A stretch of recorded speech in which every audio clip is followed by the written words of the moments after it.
I'm back in Hollywood at Hollywood Forever Cemetery, the Hollywood Memorial Park, formerly Hollywood Memorial Park.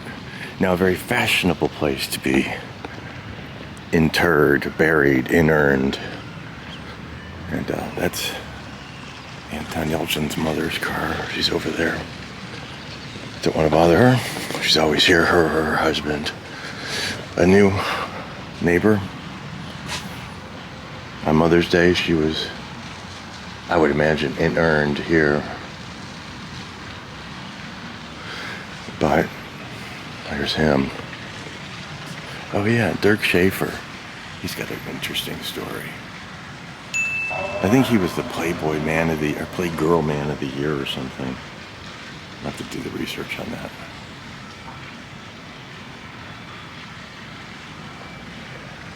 There's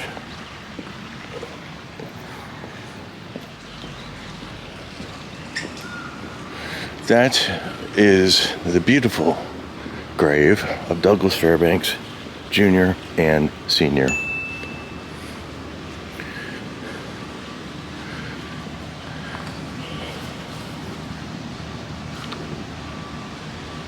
When Douglas Fairbanks Sr. passed away, this is where he is buried. Not in the sarcophagus that you see above the ground, but in that they remove a side wall from it and they put him down below. And it must be pretty, well, I would say waterlogged, because the footage I took several years ago of the flood, which actually took the water all the way up to the edges, basically. So I would imagine whoever's in there at the time was not in terrific shape. Well, now I can take that back, because Douglas Fairbanks Jr. is buried in there now. I'm going to go down there.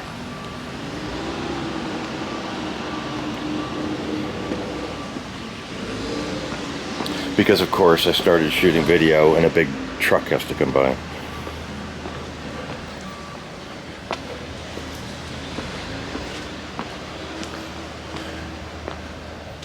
So when it was still Hollywood Memorial Park, it was run by a man named Jules Roth for several decades, who basically stole the place blind. I mean, he took all of the money.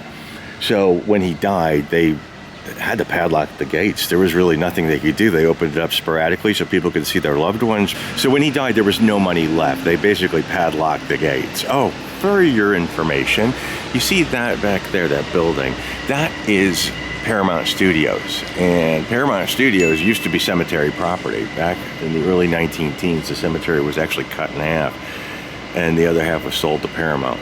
And so Paramount does sit on former cemetery property, and they probably, I would almost guarantee there are bodies under there. I know this place is crazy haunted. That whole area is crazy haunted, and I mean, yeah, it just is. That's where I did that show, The Doctors, and I lived on that street over there, and we talked about all the hauntings on that show. Anyway, so Jules Roth ran the cemetery for decades. It was in such poor shape that people were exhuming their relatives. They were making more money from taking their relatives out of here than they were with burials. So eventually the case was settled. Two gentlemen, Tyler Brent Cassidy from St. Louis, they were in the funeral business, bought the place and brought it back to its splendor, I guess. It's just gone in the opposite direction. I guess they're respectful. Yeah, they are respectful. They put a lot of money into the cemetery, and they work with what they have. So they're building a lot too. All that you see here on the left, that's all new.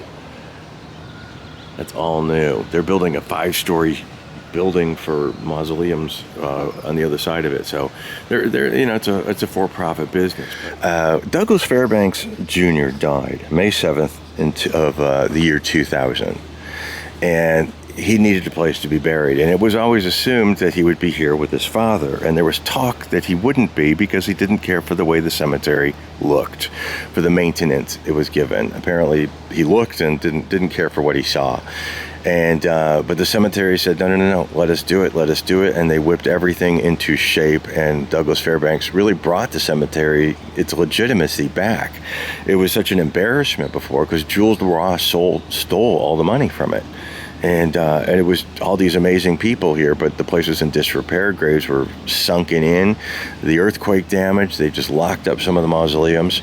So with Douglas Fairbanks Jr.'s ceremony, it gave the cemetery back the respect that it was missing. Well, Douglas Fairbanks Jr. Died in New York in May 7th, 2000. He was born in 1909 to Douglas Fairbanks Sr. and to Annabeth Sully. He starred in over 75 films, including Gunga Din, Sinbad the Sailor, The Prisoner of Zenda. Final film was Ghost Story in 1981. Now, back in the day, the cemetery used to show movies here. They have movie premieres here now, and television show launches, etc. This is what they call the Fairbanks lawn back here, and it's empty basically. There's no graves there, so they show films. Everyone sits there and they project the film on that mausoleum wall back there. Back when Tyrone Power's buried here, Rudolph Valentino's buried here, and when they used to have on their birthdays or on their death days, they would show a Tyrone Power film here for free. About, I don't know, there'd be about 60 people here at the most that would be here watching the film being projected over there.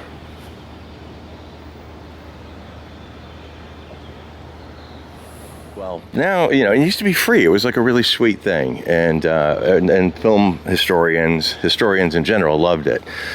Now they don't do that anymore. Now on Saturdays and Friday nights, maybe even as well, they have about 2,500 people that pay $10 a head or more now, I don't even know, to watch a movie here. So, you know, improvement, okay, it's improved, but sort of sad.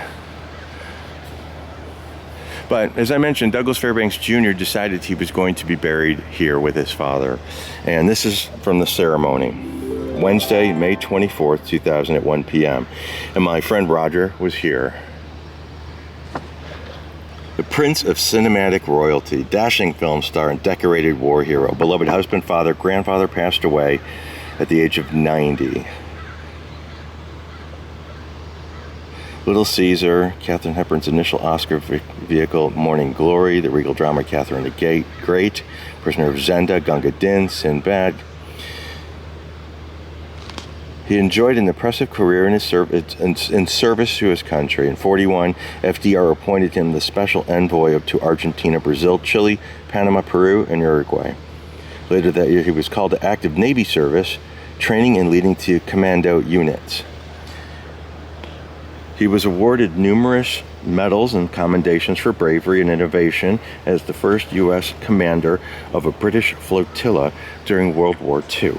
Under the decorated Admiral Lord Mountbatten. Interesting. Lieutenant Douglas Fairbanks Jr.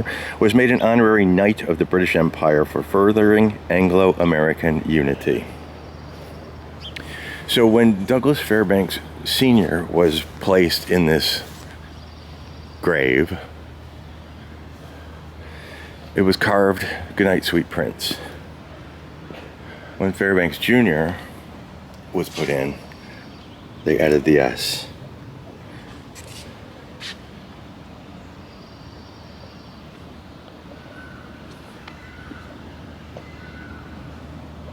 And they added his name. 1909 to 2000.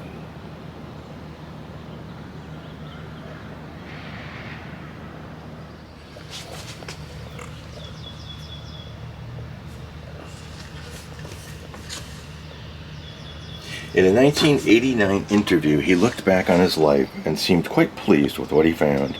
"I worked hard and played hard, and it was all tremendously rewarding. I just wished it could go on and on and on." He was survived by his wife, Vera, 3 daughters, Daphne, Victoria, and Melissa, 8 grandchildren, 6 great-grandchildren. He will be greatly missed by family, friends, and fans. Now, when they opened up the grave to put Fairbanks Jr. in here, it was from this side, and they opened him up. They opened up Fairbanks Jr. They opened up Douglas Fairbanks Sr. and said he looked great. My friend Roger was here for that. They said he looked perfectly fine, which stumps me a little bit because of the flooding. As I said, it was all the way across, almost level with the top part. So I don't really know how that happened, that he wouldn't be, dissolved or goo. But there you are. Douglas Fairbanks Jr. Douglas Fairbanks Jr. and Sr.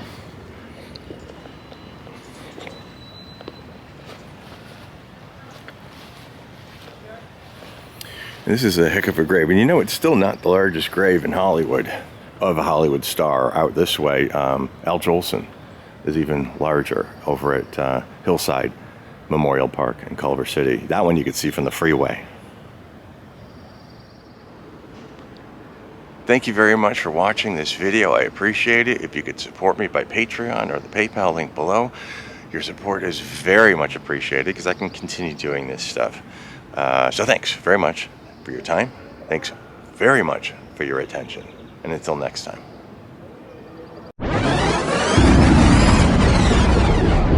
You heard me.